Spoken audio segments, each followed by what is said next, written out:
Hi friends, எல்லாருக்கும் வணக்கம். எல்லோரும் எப்படி இருக்கீங்க? இன்றைக்கி நம்ம என்ன பார்க்க போகிறோன்னா, மஷ்ரூம் கிரேவி எப்படி பண்ணுறதுன்னு பார்க்க போகிறோம். இது வந்து என்னோடய ஸ்டைல். கடாயில் வந்து 3 வரமிளகா, காஞ்ச மிளகா, அப்புறம் வந்து 1 ஸ்பூன் மிளகு, 1 ஸ்பூன் சோம்பு, 1 ஸ்பூன் ஜீரகம், அப்புறம் 2 பட்டை போட்டு நல்லா வறுத்து எடுத்துக்கோங்க. நல்லா பொன்னிறமாக வறுத்துக்கோங்க. சிம்லேயே வச்சு வருங்க, அப்போ தான் கருகாது. அப்புறம் அதை எடுத்து தனியாக வச்சுருங்க, கொஞ்சம் நேரம் ஆறட்டும். அப்புறம் வந்து மஷ்ரூமை வந்து உங்களுக்கு என்ன சைஸ் வேணுமோ அந்த சைஸில் கட் பண்ணி எடுத்துக்கோங்க. மஷ்ரூமை நல்லா கழுவிக்கோங்க. ஃபஸ்ட்டு அதில் நிறையா மண் இருக்கும், அதனால் ஒரு 2-3 தடவை கூட நல்லா கழுவிக்கோங்க. கழுவி எடுத்து வச்சுக்கோங்க. அப்புறம் வந்து ஒரு கடாய் வச்சு அதில் ஆயில் ஊற்றிட்டு அதில் வந்து ஜீரகம், பட்டை அதெல்லாம் போட்டுக்கோங்க. சோம்பு போட்டுக்கோங்க. அரை ஸ்பூன் போட்டுக்கோங்க. போட்டுட்டு நல்லா பொரிஞ்சோடனே வெங்காயம் போட்டுக்கோங்க. வெங்காயம் நல்லா வதக்கினோன்னே பொன்னிறமாக ஆயிரும்.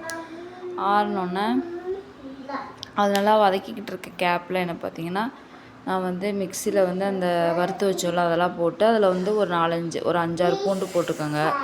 நல்லா ஸ்மெல்லாக இருக்கும்.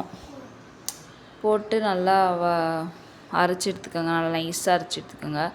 அப்புறம் தக்காளி போட்டு நல்லா வதக்கிக்கோங்க. நல்லா வதக்கிட்டு அதில் வந்து மஷ்ரூம் போட்டுக்கோங்க. மஷ்ரூம் போட்டு நல்லா வதக்கினதுக்கப்புறம் நம்ம அரைச்சி வச்சுருக்கோம்ல அதை எடுத்து நல்லா போட்டு நல்லா கிண்டி விட்டுக்கோங்க. அந்த தண்ணி ஊற்றாதீங்க.